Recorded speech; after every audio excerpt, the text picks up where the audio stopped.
This is the 80s Show on iHeartRadio. Say ho, ho, say ho, ho, ho, ho.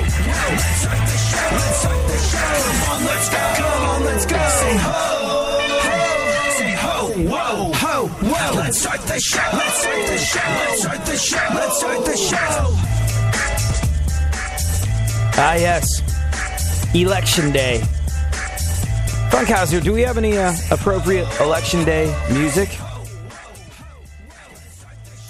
Given the fact that people are out rocking the vote. Ironically, I think it was like 85% of the people that have appeared in Rock the Vote ads don't vote. Like, you know, Puffy, Puff Diddy, P. Diddy, Puff Daddy, whatever the hell he's calling himself these days. Yeah, not so much a voter, nor does he really rock. At least not these days. But make of that what you will. Do you have the appropriate patriotic music for my opening monologue, Funkhauser? We good to go on that? Not yet? What am I supposed to do? Just kill time like a semi-professional talk show host? Okay. Did you vote today? Did you? Have you gone out and pulled the lever, as is your democracy-given right?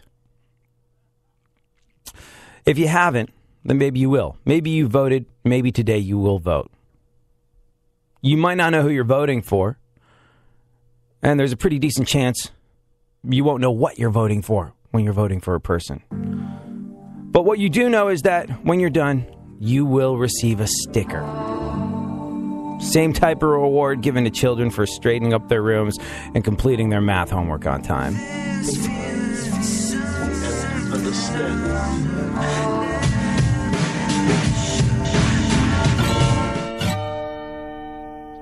iHeartRadio goes one-on-one with Jimmy Page to talk about the beginning of he and Robert Plant's musical partnership. I had material like Dazed and Confused. I had the whole arrangement together of Baby, I'm Gonna Leave You and the source of the verse. And I heard it on a Joan Baez in concert record. It's nothing like our version. But I did play him that original one. At the time, I thought it was a traditional song. I didn't know. Because I know that at the time those folk artists were doing lots of traditional songs. And plus she did like 3 in-concert albums. This is one of them, and I heard this track, and I thought that's really haunting. And along the way, it was in the days of the Yardbirds, I'd come up with this, right on the tail end, I'd come up with this whole interpretation of how it could be done. So I got into my house, and I was sort of presenting him these sort of things, these ideas. And, you know, we had a real good connection, because he was, to be fair, even though he said he liked West Coast music or whatever, this clearly wasn't ever going to be anything like that. But he was up and open for the sort of things that I was sort of showing him, if you like. You know, I was opening up for him. So that was useful, because, to be honest, if he hadn't sort of locked into it, then I'd have been looking for somebody else who was. Keep listening to iHeartRadio for more Jimmy Page and all your favorite artists. iHeartRadio goes one-on-one with the Imagine Dragons on the crossover appeal of their music. We never created music trying to cater to like a niche. You know, we always created music that just we loved, that we embraced, and that meant something to us. And to see that it's appealed to a lot of different people, I think that's very cool. Keep listening to iHeartRadio for more Imagine Dragons and all of your favorite artists.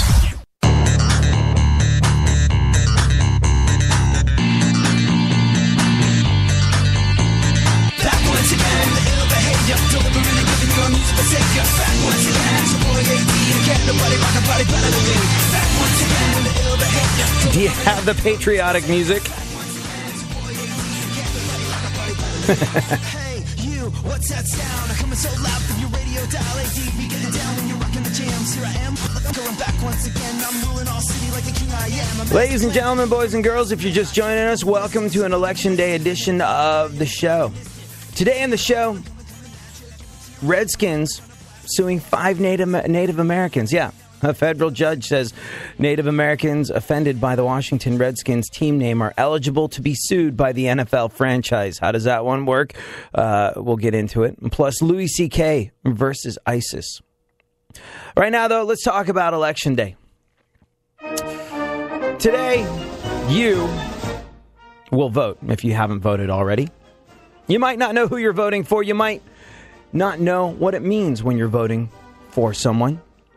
You don't know what you're voting for. You don't necessarily understand who you're voting for. But what you do know is that when you're done, you will receive a sticker. It's the same type of reward given to children for straightening up their rooms and completing their math homework on time. A sticker you can wear proudly around the office that says, I did it. I voted. What about you? Sure.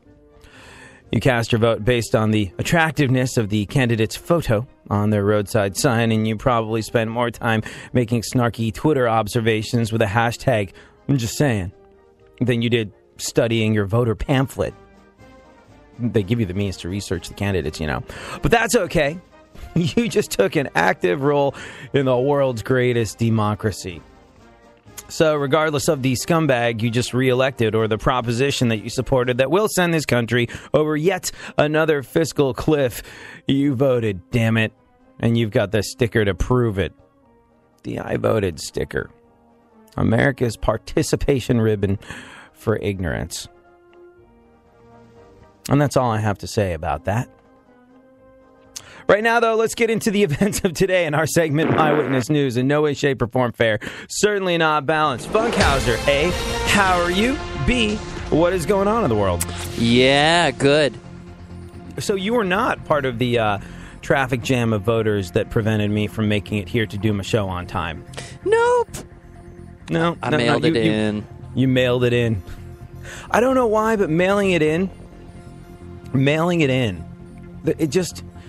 In radio, we have a term, like when you don't really care, when you show up and you half-ass your show, it's called phoning it in. He phones it in. Mailing it in has the same sort of, mailing in has the same sort of, I didn't try my hardest ring to it. I mailed it in. But it really shouldn't. It meant that you got there ahead of the game. You did not cause traffic jams. You did not reduce productivity in the workplace because you were there gumming up the system. I think when you mail it in, you're getting out in front of it, and you should be applauded. Is that what you tell yourself when you mail it in? Yeah, I didn't get no sticker, though. Didn't get a sticker? Mm-hmm. Well, like we discussed, the participation ribbon for ignorance in this country. It's all right, let me ask you this. Do you think your vote makes a difference? Do you really think it counts? Yeah, only on this, like the real local stuff. But in general, no. Yeah, I don't know. Unless I'm in like a state that is the different color than, like, the opposite of what I am. Then, maybe sometimes it does. Maybe it's because I've spent my professional life in America in places where it's a foregone conclusion. And the entire time I've been working in America, I've either been in New York, California, or Texas. And, although there's people that will tell you that Texas is not a foregone conclusion, hence the Democratic lesbian mayor in Houston. But, I don't know. I've always just, been of the opinion that our political process is wildly ineffective and broken. And I've also noticed something, having lived through a couple of presidents now in my adult life, that at no stage in the game did who was in office feel like it had any direct impact on anything that made up the goods, the bads, and the in-betweens of my day. And I kind of take it as a personal responsibility to just navigate the terrain we're given. And I don't necessarily feel like looking to a particular political candidate is going to make a lick of frickin' difference in anybody's lives, really. And I think if you're looking to a politician to cure what ails you, well, then you, my friend, are on a trip to Disappointmentville, Population U. And you will linger around in the foothills of life, never really doing anything until you yank your pants up, which should be big boy or big girl pants, and figure it out for yourself. Because, let's be real here. Politicians, what are they? Politicians, to me, are people that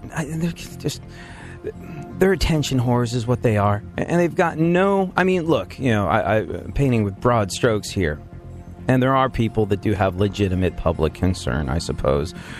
But politicians are folks that, well, they want some sort of life in the spotlight. but they're not interesting enough to write a book. They're not talented enough to write a song. So they get on the political stage. Attention whore that didn't get hugged enough when you were a child, go into politics. And I honestly feel as though that is the gaping flesh wound in our political system. It's that politicians or the world of politics attracts the most vapid excuses for know-nothing bozos that really care about only one thing, themselves and how others perceive them. And that's where the whole thing falls down. I've never once met a politician where I've thought, hey, it's a good person there that can make a difference, and I feel as though they've got some legitimate public concern and they're putting people before themselves. No, really not. Not so much.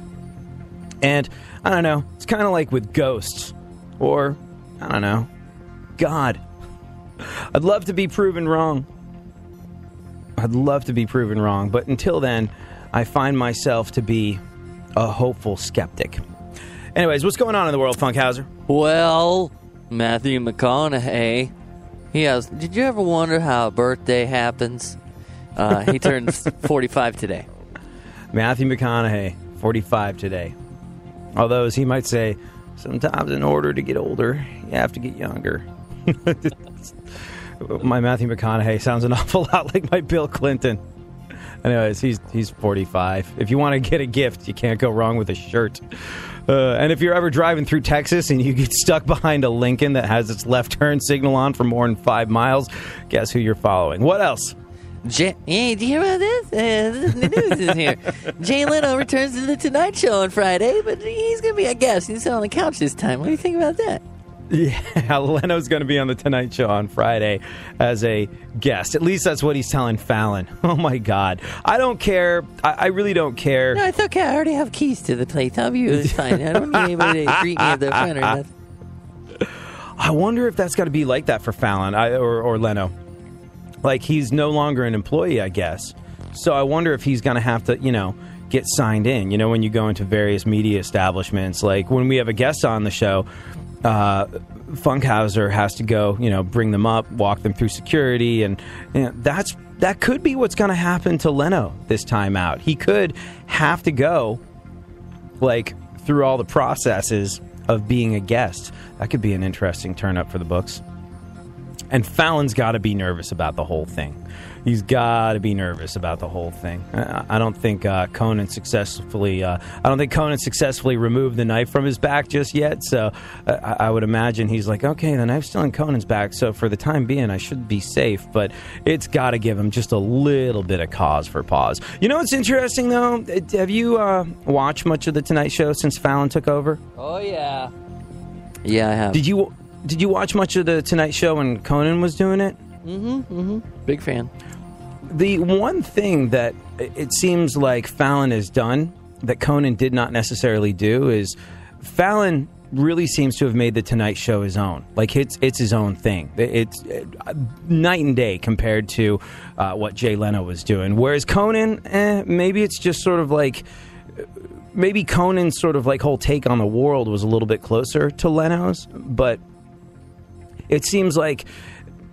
Am I completely out of my mind? Do you feel as though that Fallon's made it more his own than Conan did? Yeah. I mean, because they came from, they already had their writing crew. They were in the same building. They just kind of moved to studio over and a variety show. It's already self-contained over there.